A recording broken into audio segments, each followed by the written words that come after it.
Buenas, buenas, ¿cómo están? Hoy es jueves 19 de febrero del 2026 y estamos aquí, pese a lo nublado del día y lo nublado del mercado, en un nuevo Wayful Talk for Advisor. Una semana que, como venimos haciendo el seguidilla tratando de conectar con la anterior, una semana con menos novedades que noticias.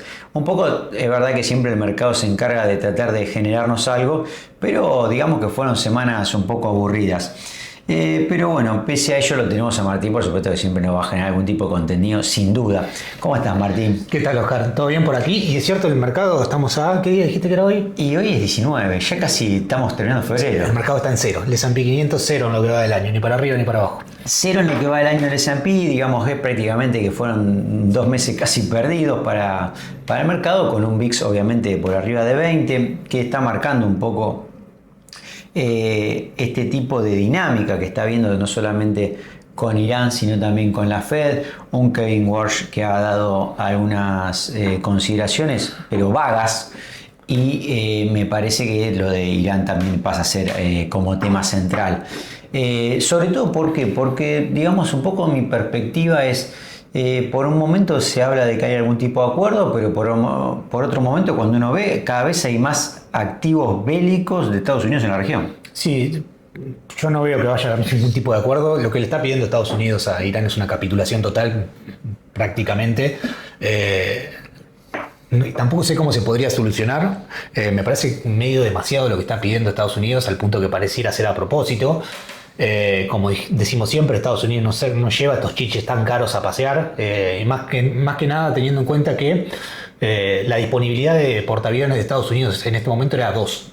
De los 11 que tienen, la mayoría están ocupados en otra área o estaban en mantenimiento. Le quedaban 2 y mandaron los 2 al mismo lugar que está Irán. Bueno, la otra vez con Venezuela no te equivocaste, finalmente tuvo un tipo de intervención. Sí, absolutamente. El objetivo parecía bastante claro, parecía bastante derechito. Sí. Yo lo que estuve viendo, digamos que un poco lo que estaban dando cuenta las diferentes inteligencias de los países, hasta que incluso podríamos tener novedades este fin de semana. Sí, según se empezó a decir hoy, ya desde este sábado Estados Unidos está preparado, ya tiene todos los activos y ha hecho toda la movilización necesaria como para hacer algo. Trump le dio una especie de ultimátum de 10 días para aceptar, así que tal vez si no tenemos novedades este fin de, tal vez sea el otro. Pero de alguna manera no se espera tampoco que esto sea tan endeble como Venezuela, ¿no? Es decir, acá estamos hablando de otro tipo de rivales. Como siempre le digo, Irán es un país de 100 millones de personas, es un país que era bastante desarrollado, muy desarrollado en ciencia y demás, tiene mucha defensa aérea, tiene un ejército de, creo que son 1 millón de soldados activos, tiene proxies por toda la región, no solo por toda la región, por todo el mundo. Argentina lo sabe muy bien por los atentados que ha sufrido. Así que no sería cualquier cosa menos algo fácil. Estados Unidos es muy bueno para hacer guerra cuando el objetivo es muy claro y muy conciso y muy centrado. Por ejemplo, sacar a Maduro del poder. Eso, cuando vos tenés un objetivo, ellos tienen un objetivo así tan claro, son muy buenos para hacer esas cosas. Cuando le prestaron la otra vez esos aviones y esos misiles especiales cuando fue el ataque de Irán, ¿no? También fue preciso, tiró el misil si el objetivo y se corrió. Es destruir algo que está en un área limitada, finita, son inmejorable, el tipo nadie lo va a superar en eso. Ahora cuando el objetivo es un poco más vago y un poco más amplio, como cambio de gobierno, que caigan los ayatolas, que la democracia se expanda por toda la región, ahí es cuando Estados Unidos se manda los mocos más grandes, lo que le sucedió en Afganistán y lo que sucedió en Irán, porque el objetivo bélico parece muy sencillo. En Afganistán fue ¿qué es ganar una guerra? Tomar la capital es ganar una guerra. Estados Unidos tomó Kabul en 10 días. Pero eso fue un conflicto que se les extendió casi 20 años. Así que bueno, como siempre la estrategia bélica americana, ellos le dicen shock and awe, o sea, atacar fuerte de movida de entrada y que con eso que sea suficiente, porque si se les extiende en el tiempo, empiezan a tener ciertos problemas propios de una democracia que otros países no tienen. El Congreso te empieza a hacer muchas preguntas, la prensa te vuelve loco, tenés elecciones, ahora tenés midterms, así que si sucede algo, yo creo que Trump va a querer que sea rapidísimo y no sé si es posible hacer lo que quieren hacer tan rápido. El petróleo por ahora se sigue manteniendo en 65, o sea, no está en los niveles de 60 tampoco, ¿no? Se dice, Goldman Sachs sacó un reporte ayer, cree que hay entre 4 y 5 dólares de premium iraní en el precio del petróleo del día de hoy. Que es poco, teniendo en cuenta si el conflicto es amplio y hay una disrupción real en la oferta de petróleo, es poquísimo ese premium. Ahora, si no pasa nada, lo que debería suceder es que el petróleo te devuelva esos 4 o 5 dólares de prima geopolítica. Ahora, sin duda la energía está siendo un tema de nuestra época, Sí, porque total. también, digo, no solamente lo estamos viendo lo venimos comentando en webinars anteriores, todo lo que pasa con la inteligencia artificial, toda la demanda que esto produce, un Trump, digamos, teniendo injerencias, como el caso de Venezuela, por un tema energético. Se están liberando muchas leyes de sustentabilidad que había impuesto el gobierno de Obama. Se dice que fue con datos adulterados, pero también para esto generar un poco... Absolutamente, eso es cierto. Sí, es absolutamente cierto, pero para generar, digamos, la explotación de otras energías o otros minerales. Se han sacado muchas regulaciones en cuanto a la energía nuclear, muchísimas. Era imposible abrir una planta de energía nuclear con todas las regulaciones, eso ha cambiado 180 grados en los últimos días. Y también estamos viendo el tema en Japón. Y solamente esto también, porque hablamos de lo geopolítico, de lo bélico, y Japón está mostrando este dilema, porque Japón produce solamente el 13% de la energía que utiliza. Y ustedes saben, obviamente, que estamos hablando de un país altamente desarrollado, pero que está también en su conflicto propio con China y con la potencialidad de que China le cruce. Japón ahora se está convirtiendo en uno de los países que invierten energía, digamos, en términos de inversiones sucias. Ya no importa dónde saque la energía, pero necesitamos energía. Absolutamente, la energía es completamente fungible. Todos los problemas ecológicos que uno puede encontrar a cierta fuente de energía son problemas del primer mundo, que a China, por ejemplo, que es quien le vende la energía a Japón, no les interesa lo más mínimo. Es muy criticado el carbón, por supuesto, como forma de energía. El mundo está intentando deshacerse del carbón como forma de energía. Ya sabemos que es sucio hace muchos años. De la época de Enrique VIII, que estamos intentando deshacernos del carbón. Y no solo no lo hemos hecho nunca, sino que uno tendría a pensar que ha caído el consumo de carbón en los años. No, el consumo de carbón está en máximos históricos. La humanidad no hace reemplazos energéticos, hace adiciones, va construyendo encima, pero no borra fuentes energéticas que estén funcionando. El único ejemplo histórico que hay de un reemplazo energético se dio con el aceite de ballena, que era lo que primero daba energía, y fue simplemente porque nos quedábamos sin ballenas. Si no, hoy en día todavía seguiríamos utilizando aceite de ballena. No conocía el dato, me viene bien. Pero digo, es una realidad que estamos viendo. Digo, el caso de Japón, este premium que marcas en el petróleo, lo que está demandando la inteligencia artificial. En los precios del uranio ahora que han subido muchísimo por esta nueva demanda de energía nuclear, el mundo parece que se ha amigado con la energía nuclear y parece que va a ser lo que nos dé energía durante mucho tiempo, y ha afectado mucho esos precios también, sí.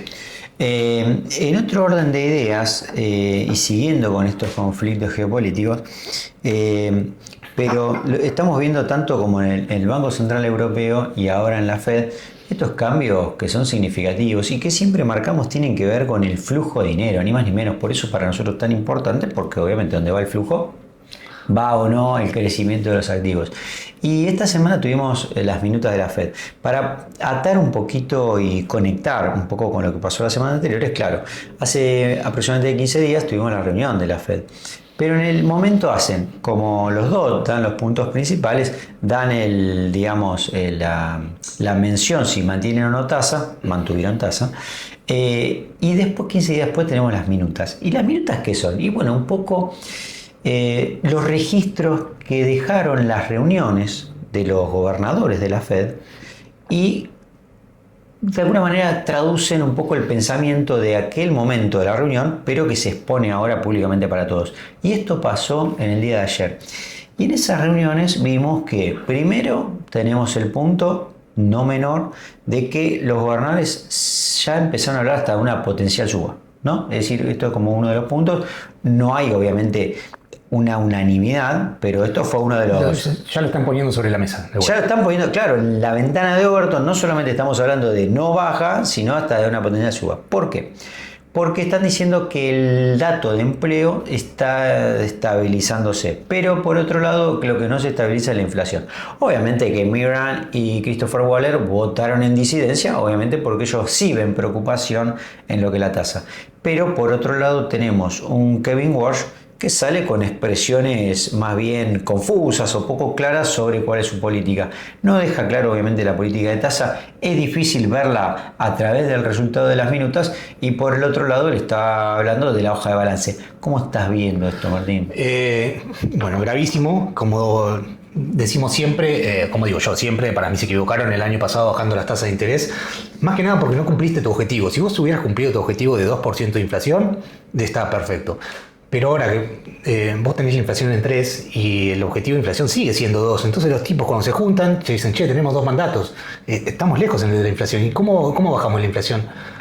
Y cuando todo lo que tenés es un martillo, todo se parece a un clavo. La única herramienta que tiene la Reserva Federal para esto es subir las tasas y no tiene demasiada otra cosa que hacer.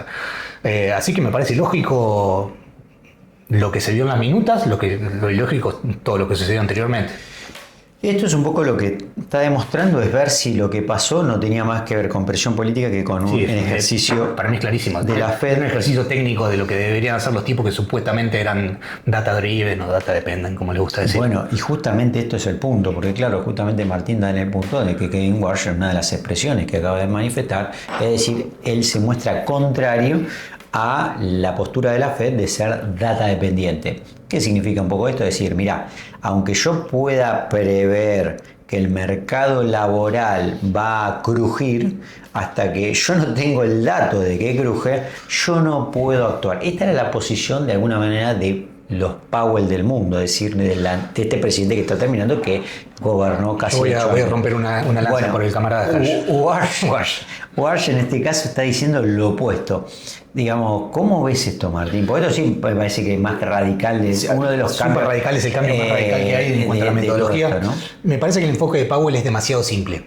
Lo que digo yo siempre, ¿para qué tenés 700 economistas en la Fed si vos simplemente vas a agarrar datos y depende de los datos es la decisión que vas a tomar? Podría reemplazar todo eso con una planilla Excel que diga si la inflación es tanto, si los datos van dando así, lo que hay que hacer es apretar el botón y listo.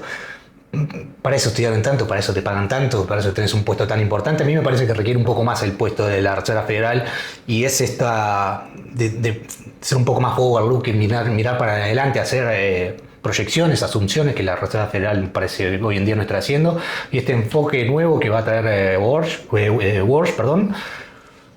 a mí se me hace un poco refrescante y me parece que es un arma de doble filo, ¿viste? Porque lo pueden usar para lo que quieran. Si vas a usar en buena fe, me parece bien que los tipos utilicen su experiencia, su roce con el mercado, su roce con la economía para tomar una decisión mirando para adelante y no solo mirando para atrás.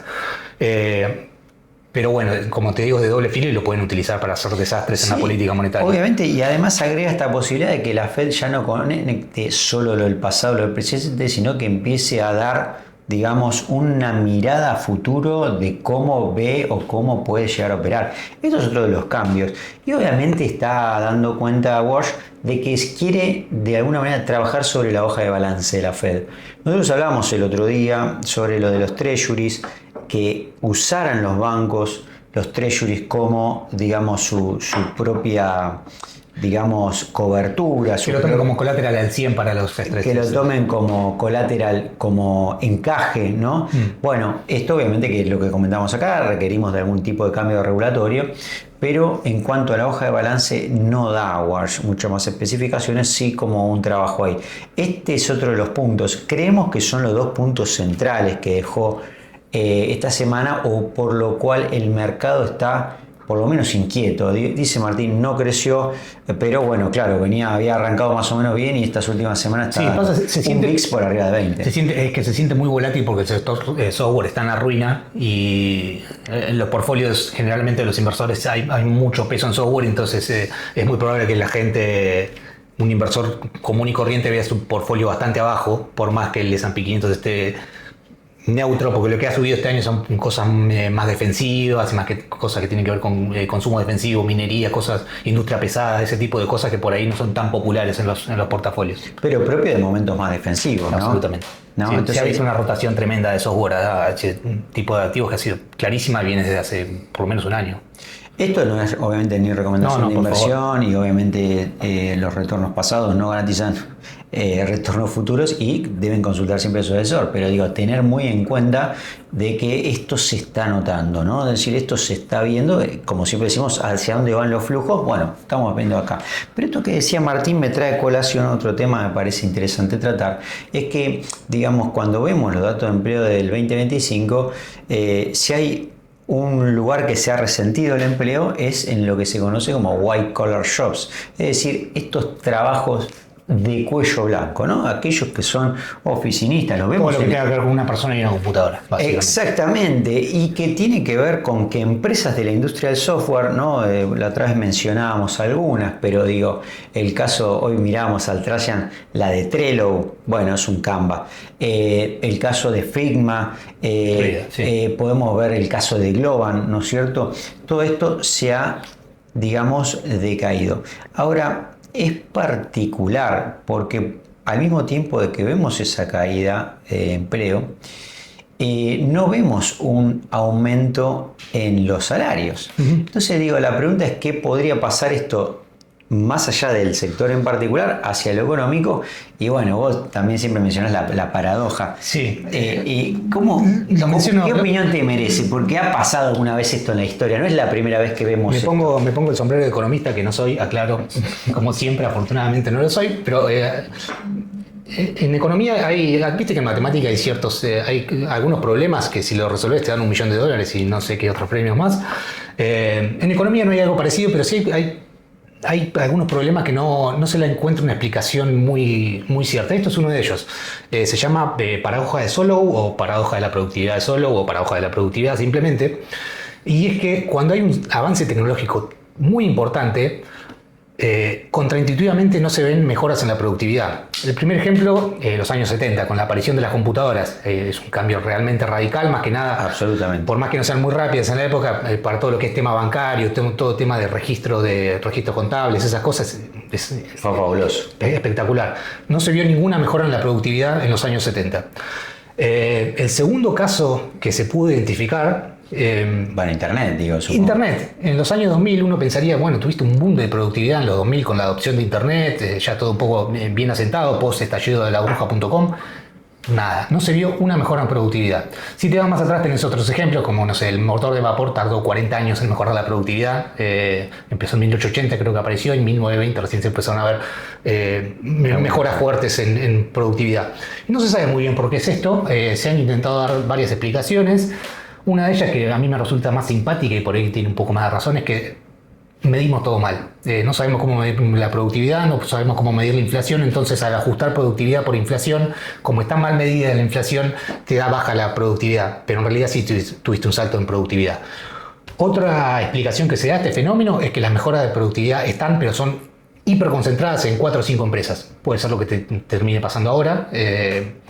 En este caso que vos estabas mencionando, Globan, todo esto, habíamos charlado el caso la última vez y me parece que aplica. Te puede pasar que lo que Globan o Figma se va por 100, Google lo va por 1, pero en el medio se pierde 99 de valor generado. Te puede pasar eso también. Sin que Google los capitalice. Te va a capitalizar uno, que es como tirar una gota de agua en el medio del mar. Te va a mejorar la producción muy marginalmente y en un sector muy concentrado.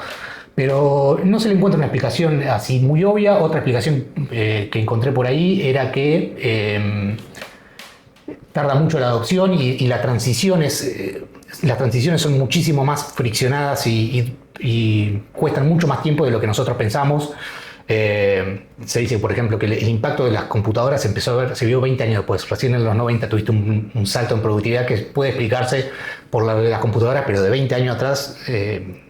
una vez ya todo más establecido, ahí sí te levantó la productividad, pero son 20 años.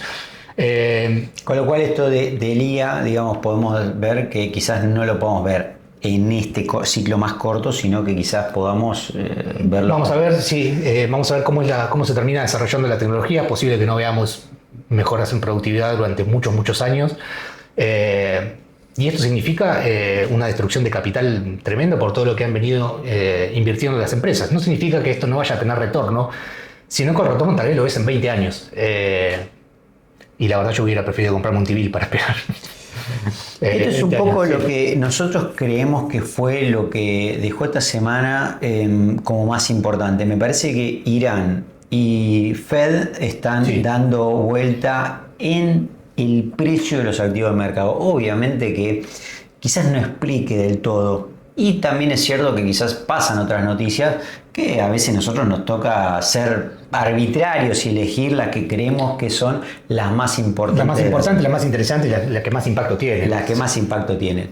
¿Qué queda para lo de la semana? Bueno, desearles lo mejor para las próximas ruedas como siempre, de que de alguna manera los encuentre un poco más feliz y esperemos, bueno, que este fin de semana no pasen cosas graves. De todas maneras, desearles un buen fin de semana y saber siempre que estamos acá. Les mandamos un gran abrazo.